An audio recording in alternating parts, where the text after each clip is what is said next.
Good evening dear students.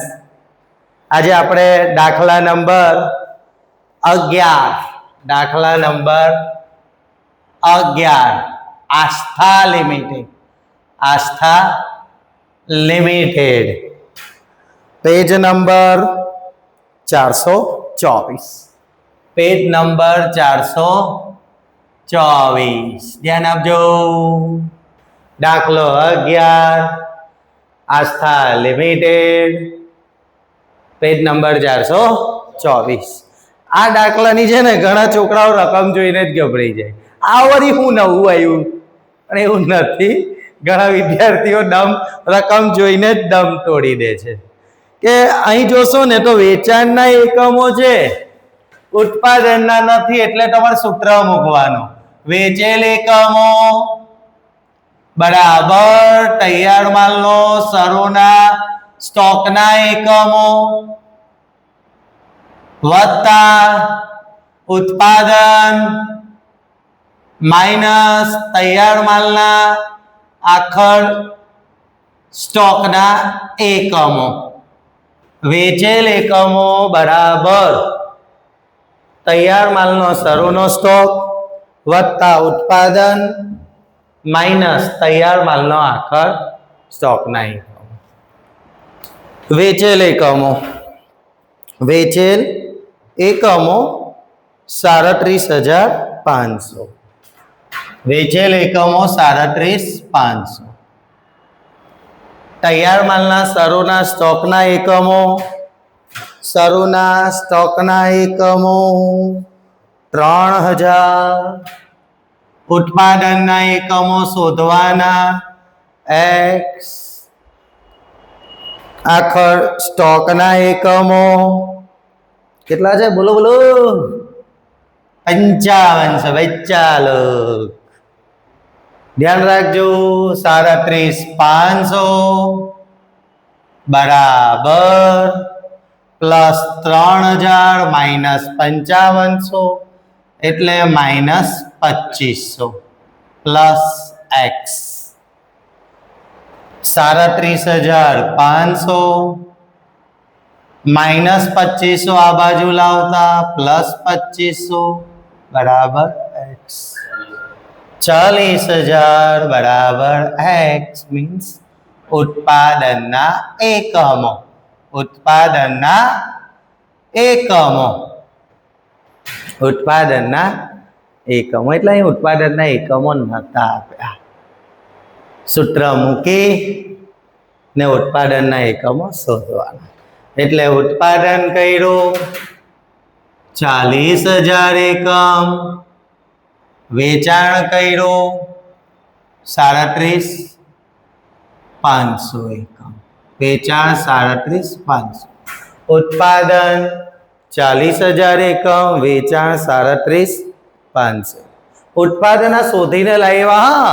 ઉત્પાદનના એકમો નથી દીધા, ફેજાન નથી દીધા. આ તો આપણે ધૂંધીને લાવ્યા. ધ્યાન દીજે ભાઈ. ચાલો જઈએ.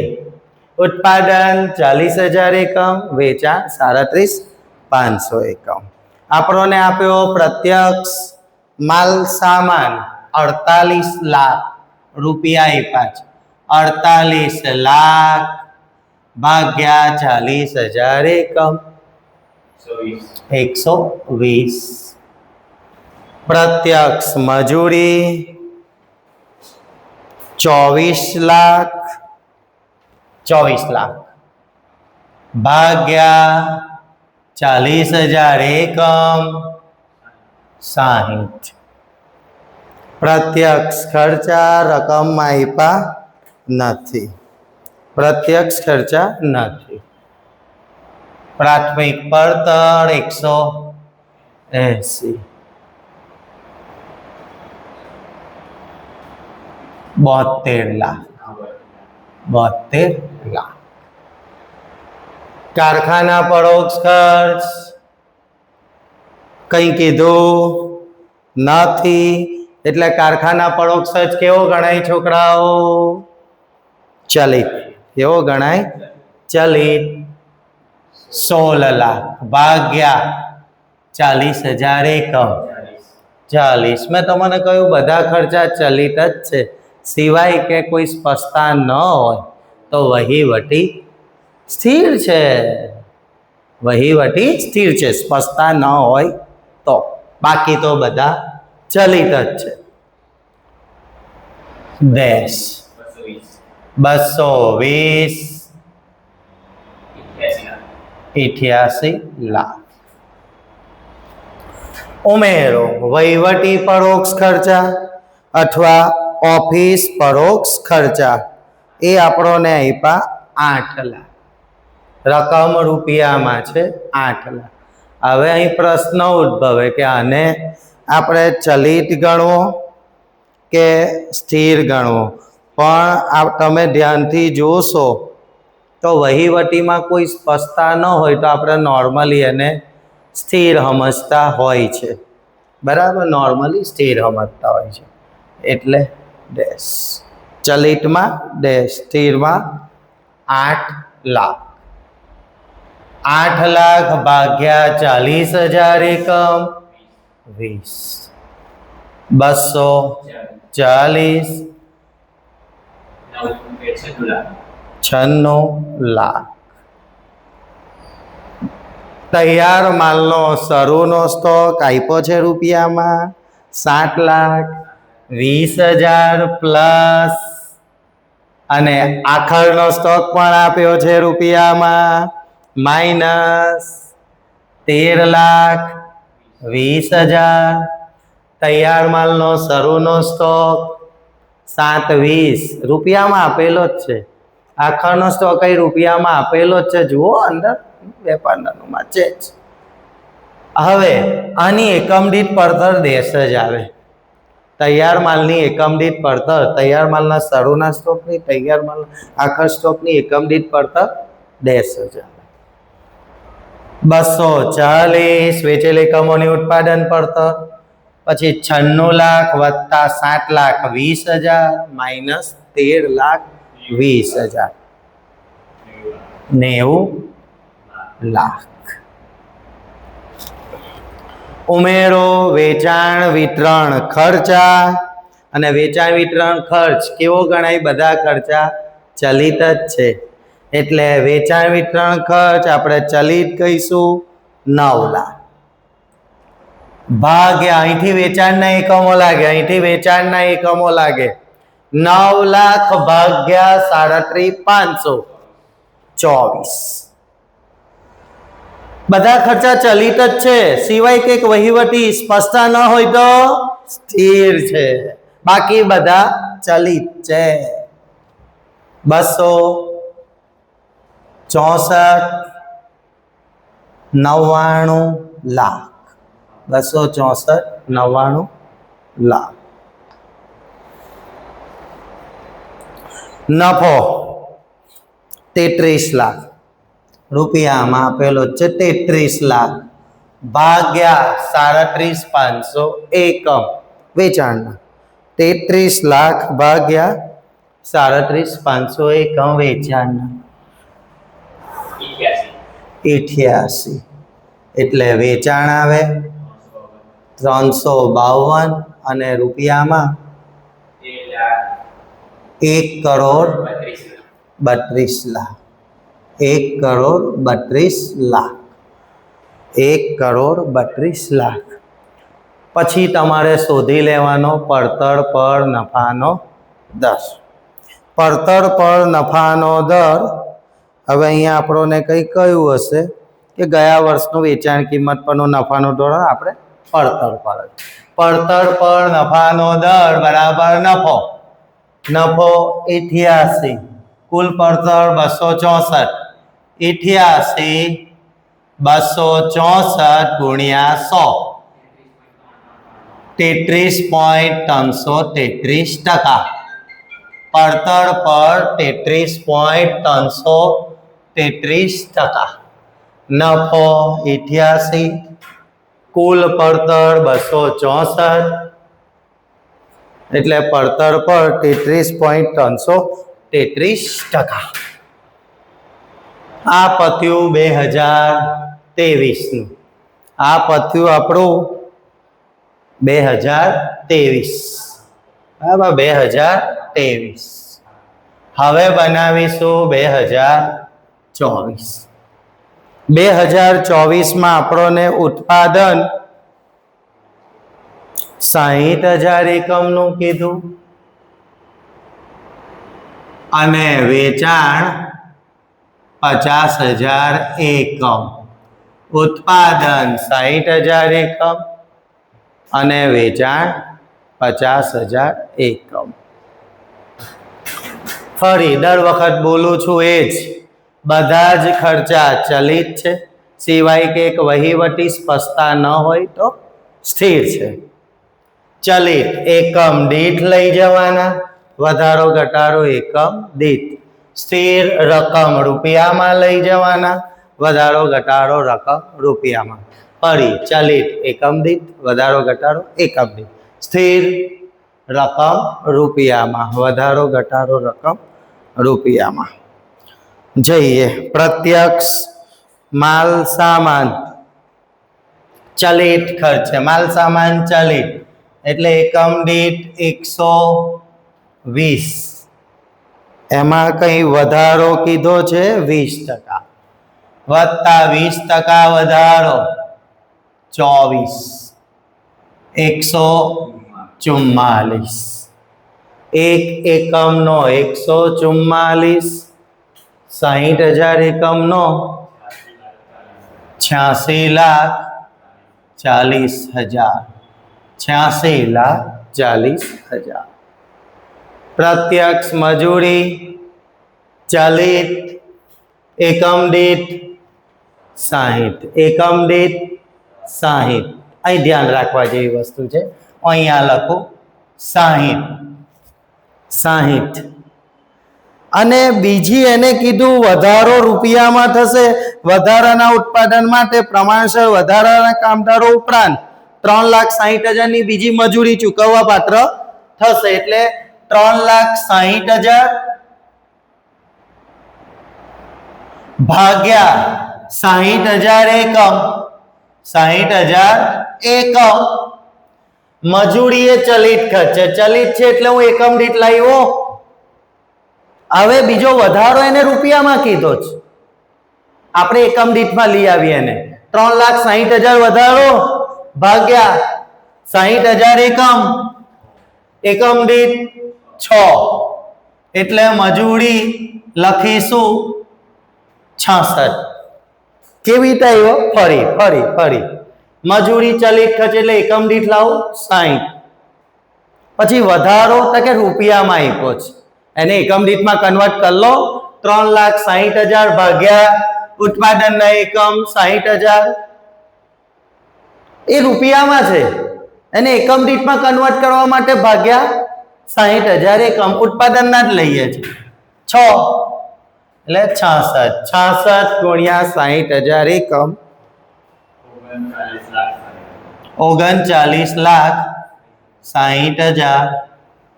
પ્રત્યક્ષ ખર્ચા નથી એટલે પ્રાથમિક પડતર 210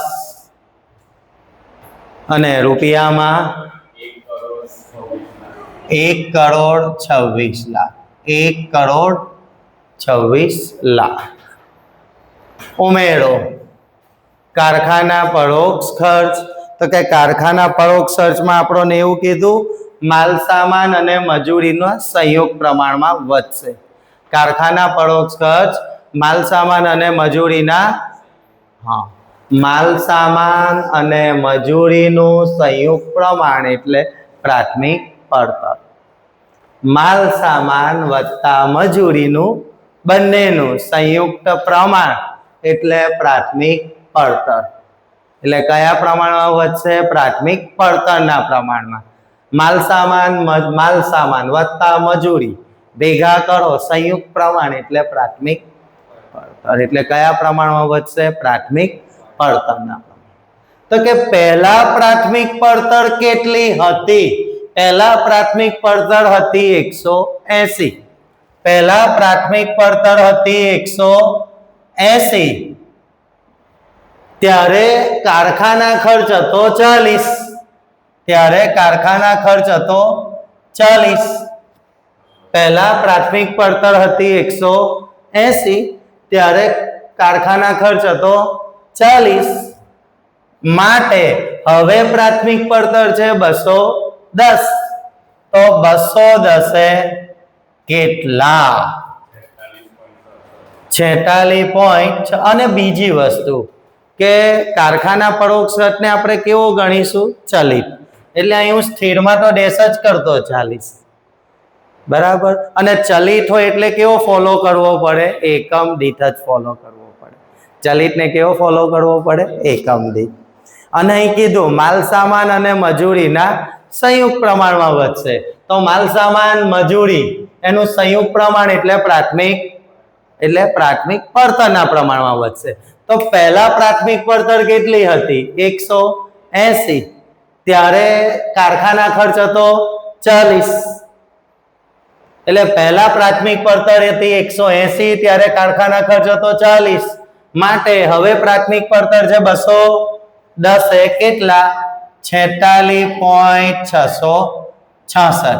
3 ગણ. હવે તમારે જવાનું 46.66666 ગુણ્યા 60,000 એકમ. છેલ્લે ઉડી જાઓ. 46.66666 ગુણ્યા 60,000 એકમ. 28 લાખ. 28 લાખ. કારખાના ખર્ચ ચલિત છે, ધ્યાન રાખજો, કોઈ સ્પષ્ટતા ન હોય તો. એટલે આવશે કારખાના પડતર 256.666 ને રૂપિયામાં 1,54,00,000.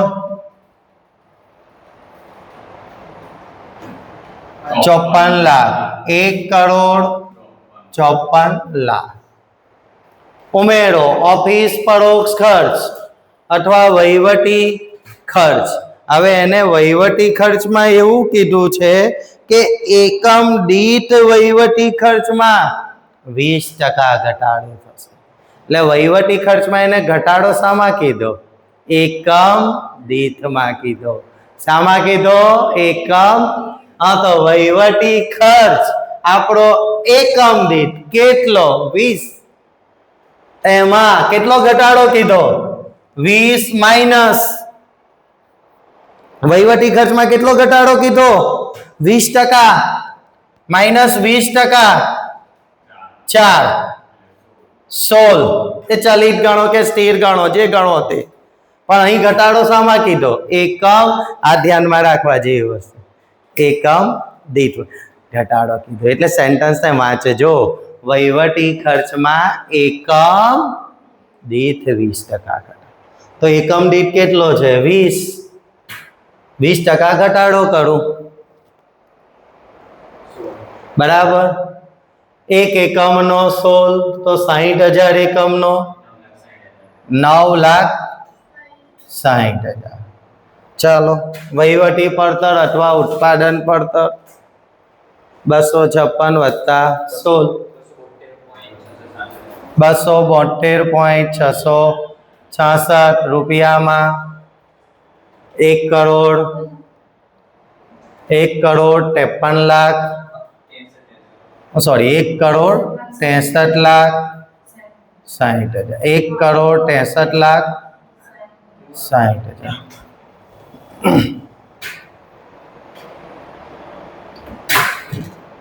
$1,63,60,000 પ્લસ તૈયાર માલનો જો હા વહીવટી સ્થિર છે ભાઈ, પણ એને આપણને ઘટાડો શામાં કરવાનો કીધો? એકમ. રકમ વાંચજો. શામાં કરવાનો કીધો? એકમ દીઠમાં. તો એકમ દીઠ કેટલો છે? 20% ઘટાડો એટલે 4. તૈયાર માલનો શરૂનો સ્ટોક રકમમાં આપ્યો નથી એટલે નહીં લેવાનો.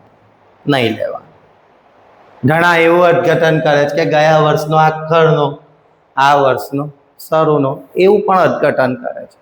ઘણા લોકો એવું કરે છે, પણ એવું નથી, અહીંયા નથી કરતા એવું. માઇનસ તૈયાર માલનો આખર સ્ટોક કે બનાવ્યા 60,000 એકમ, એમાંથી વેચ્યા 50,000 એકમ, તો બચ્યા 10,000 એકમ.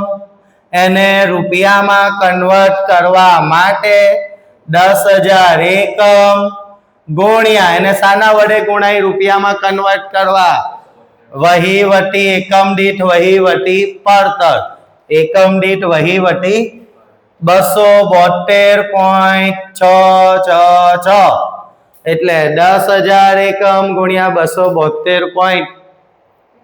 હા તો કેટલા હવે 2,72,666 2,72,666 2,72,666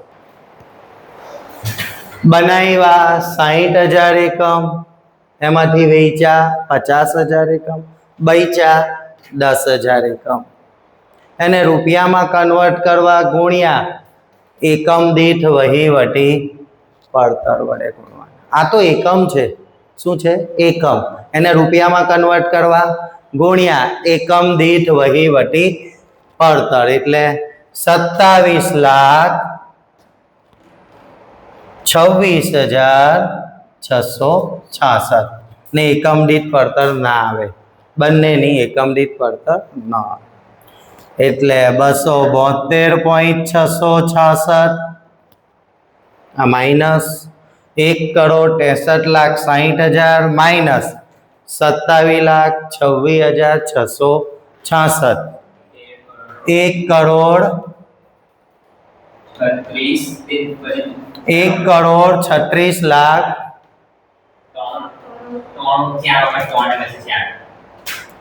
33,334 1,36,33,334 ઉમેરો વેચાણ વિતરણ ખર્ચા તો વેચાણ વિતરણ ખર્ચમાં આપણને કયું વેચાણ ખર્ચમાં એકમ દીઠ 7.5 નો વધારો એટલે વેચાણ વિતરણ ખર્ચમાં કેવો વધારો કીધો એકમ દીઠ કેટલા છે એકમ દીઠ કેટલા છે 24 વત્તા 7.5 વધારો એકમ દીઠ 24 31.5 ચલિત જ કહેવાય હા ધ્યાન રાખજો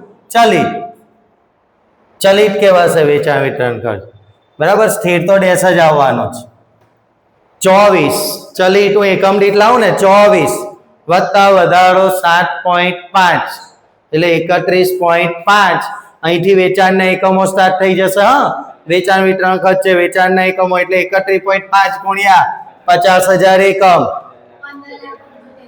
15,75,000 અને ધ્યાન રાખજો વેચાણ વિતરણ ખર્ચ ચલિત કહેવાય સ્થિર નહીં આવે એટલે ડેશ 272.666 વત્તા 31.5 304.166 અને રૂપિયામાં 1,52,08,334 બરાબર અને નફાનો દર ગયા વર્ષે પડતર પર 33.333 ગયા વર્ષે પડતર પર 33.300 હા તો આ વર્ષે પડતર પર 33.333% તો આ વર્ષે આપણી પડતર આવી 304.166 એના 33.333% છે એટલે છેદમાં 100 304 અહીંયા લખવાનું હતું વેઇટ અહીં થોડું નીચેથી લખીએ નફો પડતર આવી 304.166 એના 33.333 છેદમાં 101.39 ચાલો એટલે 101.39 ગુણ્યા 50,000 એકમ 5,69,500 પ્લસ કરો 5,00,000 ઓકે,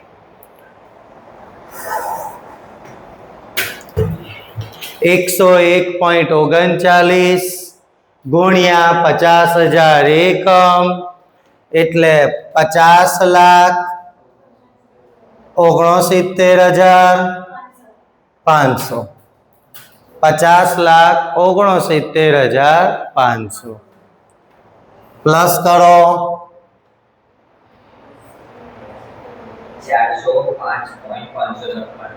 405.55 રાખો ને ચાલશે.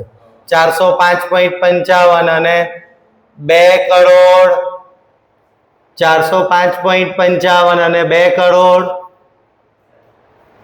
2 કરોડ 2 લાખ 2 કરોડ 2 લાખ 77,500 834 2 કરોડ 2 લાખ 77,834 અને દાખલામાં જરા ધ્યાન રાખવા જેવું છે. પોઈન્ટના લીધે થોડું આમ તેમ થાય છે, પણ થોડું ધ્યાન રાખીને ગણશો તો એકદમ ઇઝી છે. અને ધ્યાન એ રાખવાનું છે કે બધા ખર્ચા ચલિત જ છે, સિવાય કે એક વહીવટી સ્પષ્ટતા ન હોય તો સ્થિર છે. ચલિત એકમ દીઠ લેવાનું અને સ્થિર રકમ રૂપિયામાં. ધ્યાન રાખીને ગણો. જય હિન્દ, જય ભારત.